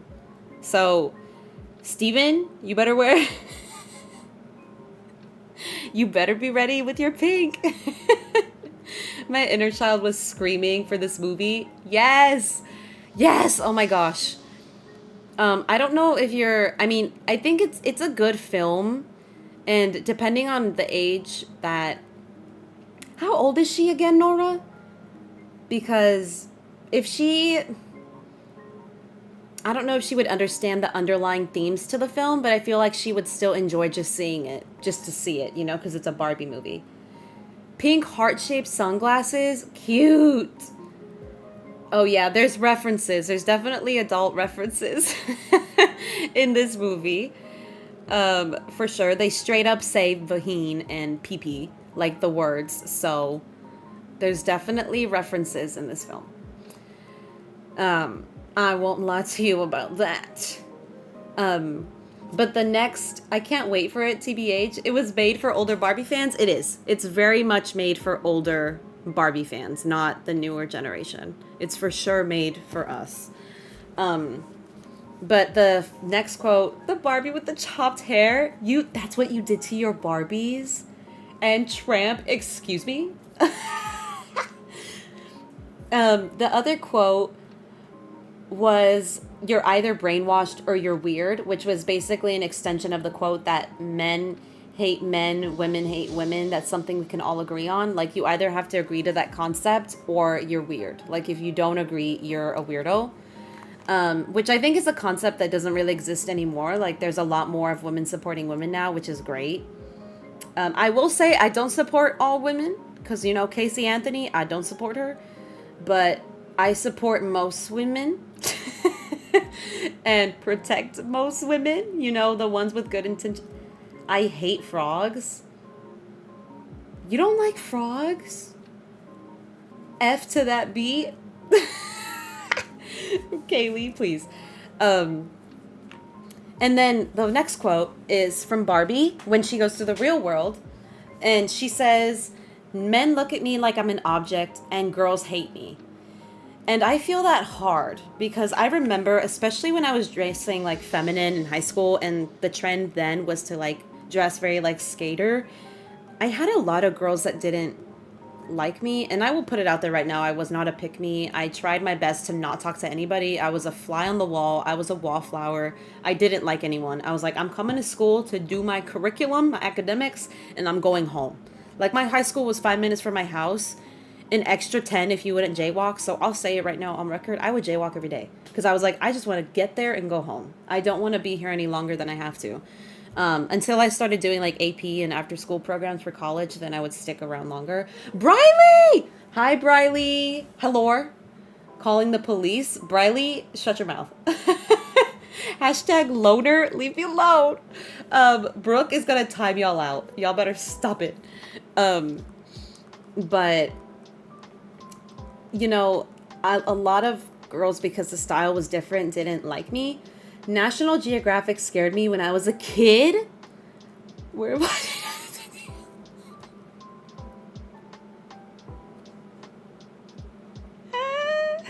I'm sorry. I'm sorry.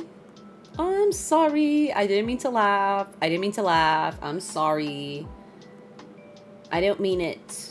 I don't mean it. I'm sorry. How did both of you end up here at the same time? They planned this. I'm promising you, they planned it. But heavy on the, like, objectifying thing. I mean, I told y'all. Roblox? Wow, Briley. Good job. I'm happy you're unbanned. Good job. Oh my god, is this a water bridge? Sorry, I'm, like, admiring the island instead of looking for what I need to look for.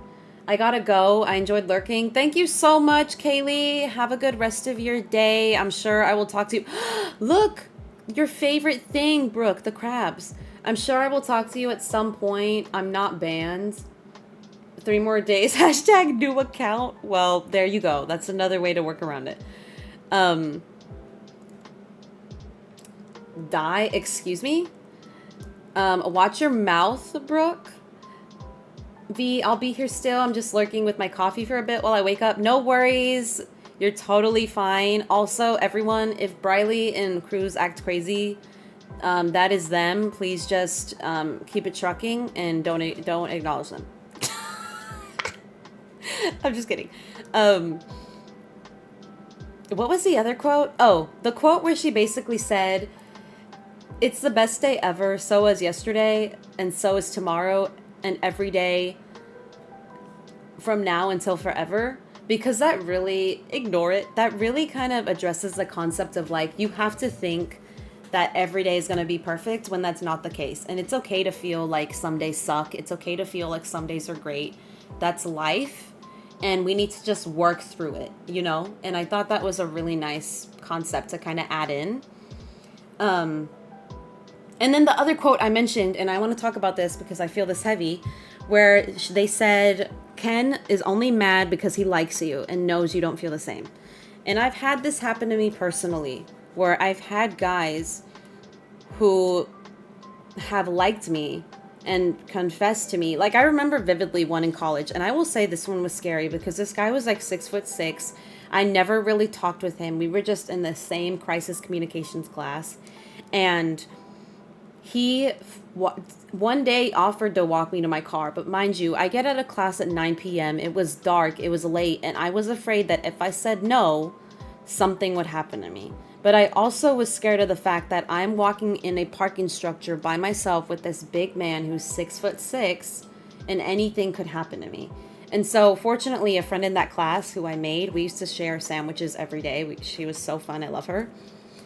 I texted her, and I was like, hey, this guy's following me, you know, can you just swing by and pretend that you need me for something and like pick me up, and just we can wait till he leaves, because I didn't really know him and I was uncomfortable. And when we got to my car, he asked me, and mind you, again, in a parking structure, there's hardly anyone there because it's 9 p.m. at night, asked me if I want to go grab coffee sometime.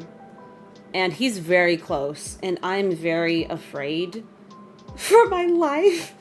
And my friend swings by, and, you know, I tell him I'll think about it. And at this time, my social anxiety was pretty bad. And so I told him the truth, and I said, you know, I have really bad social anxiety, so I'm not really in a place right now where I can see myself dating. But if you give me a bit of time, you know, maybe we can figure something out, but right now is not a good time. And he was like, oh, okay, that's totally fine. Thank you for letting me know. After this, he never spoke to me ever again. Anytime I would try to say hello, anytime I looked his direction, he refused to acknowledge my existence. And he blocked my phone number. He sent a vid of him. Ew. That is gross. And he never spoke to me again. And I mean, it's good because I didn't like him to begin with, but like, you're really that upset that I politely told you that I'm not interested because, one, I have social anxiety, and two, I don't really know you, and the way you decided to ask me out was not before class or like when you saw me around campus, because he would see me. This island is beautiful, first of all. He decided, stop it. He decided to ask me in a dark parking structure on my way home at like 9, almost 10 o'clock at night. That's why I tell every man or woman, self-defense. I need to take self-defense classes for sure. I do carry with me still to this day, and I carried on it me that day, pepper spray and a taser. But I definitely want to learn how to fight. I know my brother took karate. Get a pew pew, please. My brother took karate, and so he's like a double black belt in karate. And he took jiu-jitsu for a certain amount of time. So my brother, like, he got in a fight once with some kid who was picking on him, and he almost broke his arm. Like, my brother can fight. And so I've also thought of, like, maybe learning from him. I got a phone taser, as you should. And I really want to learn. But, like, the guy got so upset that he never spoke to me again. Swag Adam, please. I can break a wall with my pinky. Riley was the only reason my wife and I remember that. I think I remember you guys telling the story. That is so scary. I'm glad that you guys are okay. Because that is terrifying.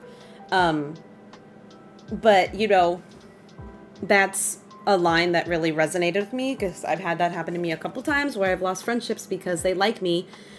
And I'm sure guys experience this too, where the typical guy or girl turns to you and is like, I like someone. You know them really, really well, actually. Or they'll turn to you and they're like, I have to tell you something. No, you don't. You don't have to tell me anything. You know? Okay. Like, you don't... Hold on, I need to close my window.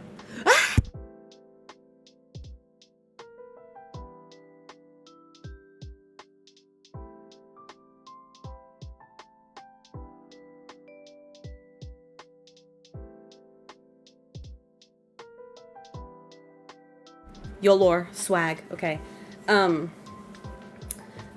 next quote is the one that I mentioned where she's talking to the old lady and she's like, you're so beautiful. And the old lady goes, I know it. Even though she's like a cute old lady and she's wrinkly and everything. I want to be that confident. YOLOR. Being devil's advocate, I think he probably thought the best way. Yeah, that could be the thing as well. And I mean, I'm glad that he didn't retaliate, but I also wish he would have just told me the truth and been like, you know, I'm a little hurt by this, so I need space. Instead of just ignoring me, because then he made me feel like I did something wrong. When I was really polite, it's not like I told him like, ew, you're disgusting, you're ugly, you know, choke. I was very sincere. Nuru nuru. Nuru nuru. That's the name of this island. Dude could have been from the future and had to tell you winning lotto numbers. Please. You should have. Briley. Oh my god, Briley. Oopsie? Yeah, oopsie, Briley. No is a complete sentence. Next time, bite him. Jesus Christ, what is going on?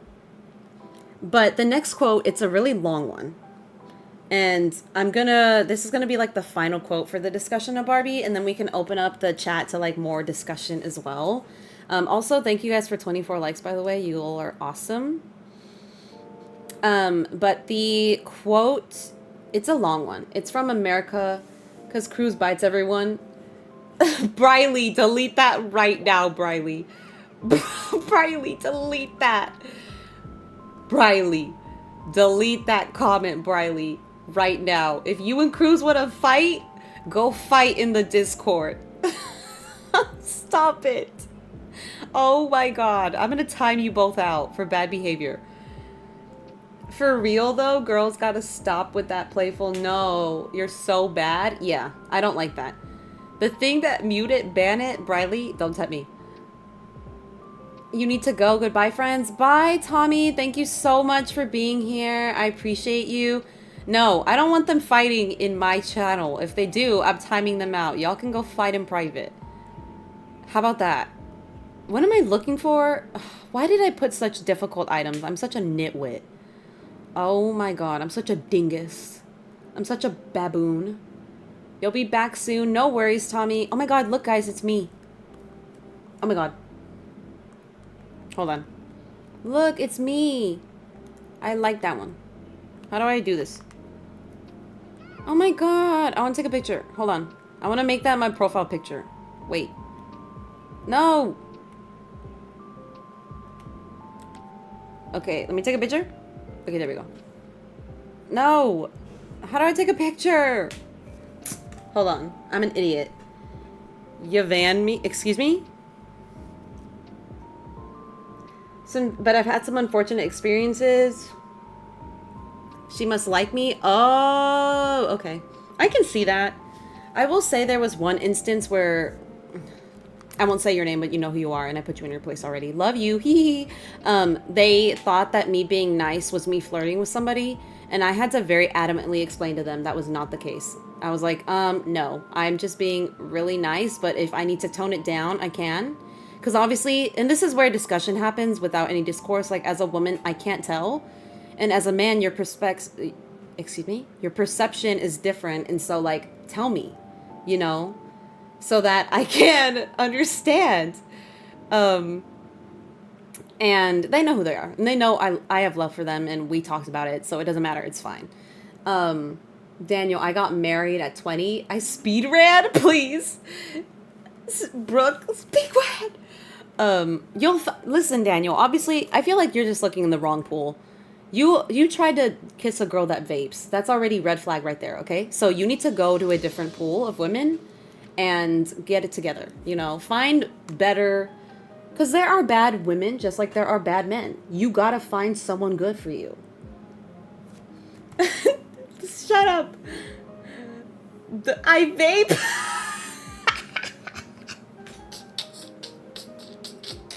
I know you and Brooke vape. It's a joke. It's a joke. We get it, farted. You vape. Nora, please. Because left a family dinner to vape. Briley. Oh my god, please. Not everybody vaping in my chat. Oh. There's nothing wrong. It's an inside joke, okay? It's an inside joke with Daniel. He knows what I meant. But she basically, she wasn't good for him, okay? Your family left you? Cruz, be quiet. Stop it, Cruz. Stop it. Your dog's gone? Brooke, if they get crazy, please time them out. No fighting in my chat, or I will time you out and I will block you on Fortnite. No fighting. Stop it. Oh my god, it's like I have children. Enough. Enough. Oh my god, enough. Exactly, so stop or I'm gonna block you. Anyways, I'm gonna get into this last quote. I'm a huge fan. Briley, shut up. Brooke. Brooke is a mom, y'all, so if she sounds very mom, it's because she's mom. Okay? But we like to fight. Nora, the way that Briley and Cruz fight, you don't want to hear how they fight, okay? You can do your fighting because it's a bit more tame. Briley and Cruz fight a little too crazy for this chat.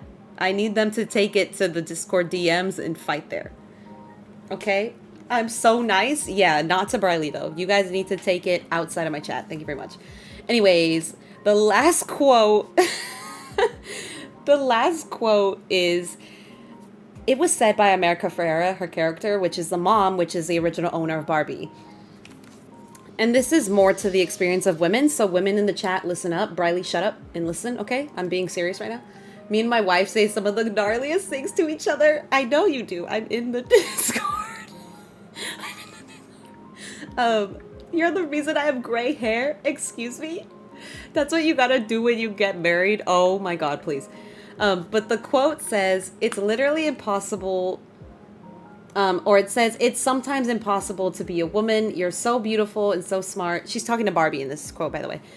And it kills me that you don't think you're good enough. Like, we have to always be extraordinary, but somehow we're always doing it wrong. You have to be thin, but not too thin. And you can never say you want to be thin. You have to say you want to be healthy, but also you have to be thin. You have to have money, but you can't ask for money because that's crass. You have to be a boss, but you can't be mean. You have to lead, but you can't squash other people's ideas. You're supposed to love being a mother, but don't talk about your kids all the damn time. You have to be a career woman, but also always be looking out for other people. You have to answer for men's bad behavior, which is insane, but if you point that out, you're accused of complaining. You're supposed to stay pretty for men, but not so pretty that you tempt them too much or that you threaten other women because you're supposed to be part of the sisterhood. But always stand out and always be grateful. But never forget that the system is rigged. So find a way to acknowledge that, but always be grateful. You have to never get old, never be rude, never show off, never be selfish, never fall down, never fail, never show fear, and never get out of line. It's too hard, it's too contradictory, and nobody gives you a medal or says thank you. And it turns out, in fact, that not only are you doing everything wrong, but also everything is your fault. I'm just so tired of watching myself and so many other women tie themselves into knots so that people will like us. And if all that is true for a doll just representing a woman, then I don't know. That is the quote. And I'm gonna let y'all sit on that.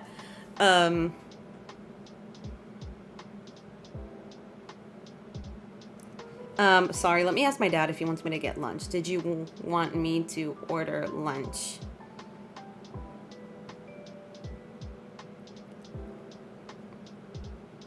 Sorry, my dad is talking to me.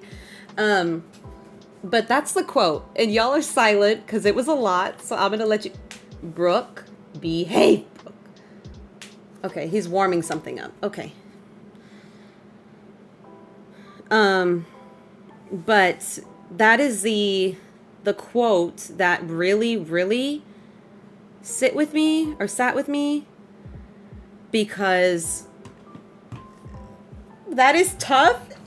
Daniel, that she popped up at my college freshman year. Oof. Thanks for the quote of the day. You're welcome. Can you say that quote again? That's a long quote. I don't know if I can do that. Do you want me to say it again? Okay, I will do it one more time. Okay? One more time. Okay, one more time. It is nearly impossible, sometimes impossible, sorry, to be a woman. You are so beautiful and so smart, and it kills me that you don't think you're good enough. Like, we always have to be extraordinary, but somehow we're always doing it wrong. You have to be thin, but not too thin, and you can never say you want to be thin. You have to say you want to be healthy, but you also have to be thin. You have to have money, but can't ask for money because that's crass. You have to be a boss, but you can't be mean. You have to lead, but you can't squash other people's ideas. You're supposed to love being a mother, but don't talk about your kids all the damn time. You have to be a career woman, but always be looking out for other people. You have to answer for men's bad behavior, which is insane, but if you point that out, you're accused of complaining. You're supposed to stay pretty for men, but not so pretty that you tempt them too much or that you threaten other women, because you're supposed to be part of the sisterhood. But you're always standing out and always grateful. But never forget that the system is rigged, so find a way to acknowledge that, but always be grateful. You have to never get old, never be rude, never show off, never fail, never show fear, never get out of line. It's too hard, it's too contradictory, and nobody gives you a medal or says thank you. And it turns out, in fact, that not only are you doing everything wrong, but also everything is your fault. I'm just so tired of watching myself and every single other woman tie herself into knots so that people will like us. And if all of that is also true for a doll just representing women, then I don't even know. I met my husband by me throwing him over his shoulder, fighting in a club. Jesus Christ. Yeah, it's a really, really touching quote. And it's... If men ever want to understand the experience of women, that's a very good quote encompassing it. Like, we have to be thin, but not too thin. You can be thick, but if you have to be slim thick. So you have to be a skinny stomach, big boobs, and a big ass, but no fupa, and no big arms, and no big legs. You have to be smart, but not smarter than some of the men around you. And then Nicki Minaj said this so well, you guys, and this is why I love Nicki so much. She once said a quote along the lines of, when a man is yelling at people or telling people what to do, he's a boss. But when I'm doing it, I'm a bitch. And she had it right, because a lot of women sometimes when we speak up, that's what we're called. But when certain men do it, like Andrew Tate, for example, he's a boss. He's an alpha. He's a this, you know. But when a woman does what he's doing or challenges him, she's wrong. And not all men think like this. And again, I'm certain the men in my chat don't. But like the men that are like, oh, I'm top G, I'm alpha. When a woman comes forward and acts as they do or challenges that, she's seen as the opposite. And I just find that really... I'll time you out, Brooke, please. And I just find that really interesting. You're yelling about... Yeah, exactly. Farted. And so I agree, it's the context. But like, for example, my boss at work, she lives that experience a lot, because in the field that we're in, there are a lot of men. And sometimes when we go to conferences, because I went to one with her recently, she was the only woman in the room. And anytime she would talk, it was like all these businessmen were coming down her throats. At least the older ones. The younger guys were really nice. But the older businessmen, like the boomers, were coming after her and like trying to tell her how she was wrong. And it was like a war zone. And so whenever she would speak up, she was either seen as kind of stupid or like out of line. But when men would talk over her, it was like a totally fine thing. And I found that to be really interesting. And again, I think a lot of these themes that Barbie touches on, There are some young men that act this way, but it is definitely a behavior that is falling out with the times. They're trying to make me feel so dumb. I'm exactly the same with me, Nora. In my job, it is so frustrating. Talk about their mobs, please. She was the highest in the room. Daniel. Please. Jesus Christ. But that's kind of where that's at, you know, with the film. I just thought it was a really great film. My mom is the opposite. She's the only person in the room allowed to interrupt. See, but that's not healthy either. I think in order for there to be open conversation, people just need to shut up and listen. And then when it's your turn to talk, you know? Because when people are constantly talking over each other, I can't do it. It's a mom thing. If it's over your children, though, that's different. You know? But actually, no, it could be a mom thing. I won't say it's not because I'm not a mother and I don't plan to be a mother. And so I don't know what that feels like. And I will never know what that feels like. And so I can't attest to that. But I believe you. Kids are overrated. Excuse me. Brooke, you have 3 boys. What are you talking about? My mom does it. Maybe it's just that generation. Maybe. My mom does it sometimes. Or my mom does this thing. Okay, we're off the Barbie topic now, so we can talk about other things. Or if you don't want to keep talking about the movie, we can. But my mom, she does this thing where I'm talking to her, and she walks away. Oh my God. It drives me crazy. Because I'm like, Mom, are you listening to me? As a former kid, please. My mom too. See, then it must be that generation because I will be talking to her and she walks away. Like what? Or like I'm talking to her and she's talking to me, and please tell me if your moms do this. It's another pet peeve. She's talking to me and then she walks into the bathroom. And she's still talking in the bathroom. I can't hear you. Like, I love you, Mom. If you're watching this, I love you so much. I love you. But that is one of my biggest pet peeves. When she walks into the bathroom and she's still talking. Jazz, hello. Welcome in. How are you doing? Thank you for being here. How's it going? If you guys also aren't subbed to Jazz, please go sub. I'd appreciate it. Go sub. Or I'll sue you. Thanks. I love talking. Okay, period. Yeah, I can tell. I'm just kidding. But we're good. We were just talking about the Barbie film. Like, kind of like the underlying themes of the Barbie film.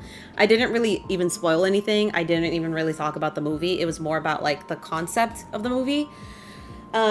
Also, y'all, I think this is going to be my last island before I have to hop off because I do hear that my sister is here. And then my dad is here. So, I do have to... What is that noise? Oh my God, not the ad. I do have to hop off after this island, but don't leave. We are going to raid someone. So do not hop off, because I don't think we're going to find this leaf pile, Judy, or this dress. It's looking like it's impossible to find.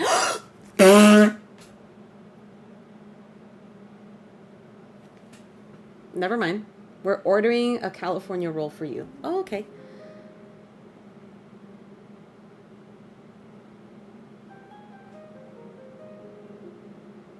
My dad's getting me California roll. Swag! That kind of makes me happy because I'm cramping today. I don't want to...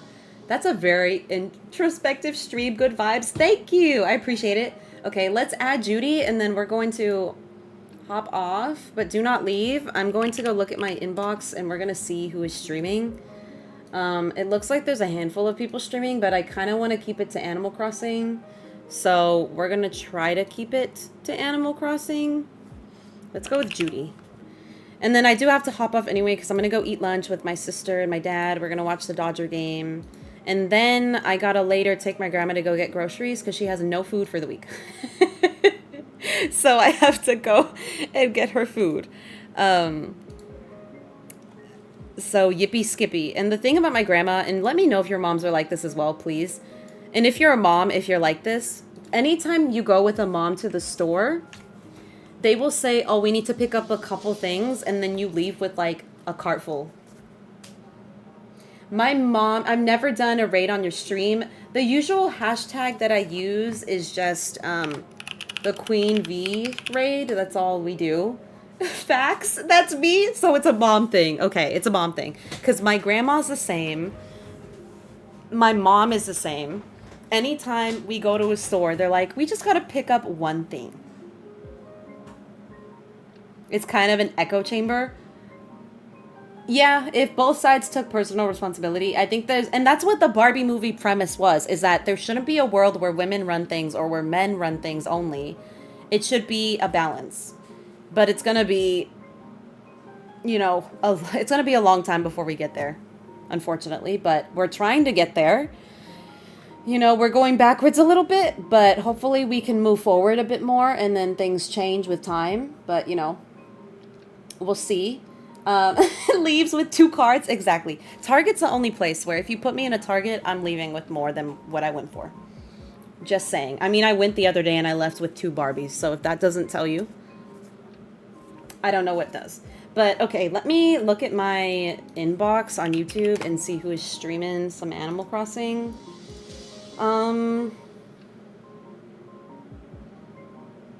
It looks like... Oh, 𝐜𝐤𝐬𝐜 ended. Dang it. Okay, well, we're just going to go over and raid my friend 𝐜𝐤𝐬𝐜𝐿. Everyone, when you go in, please say his name like this, please. That's how we're going to introduce her, say hello to him. The raid message is going to be hashtag Queen V raid, and it's going to be hi 𝐜𝐤𝐬𝐜𝐿. Everybody do that, okay? Thank you all for being here. I appreciate. You can come in. Hi.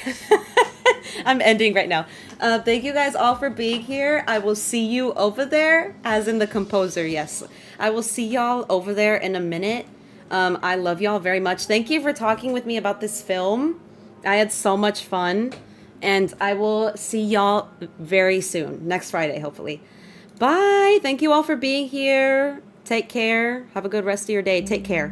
Cake tear.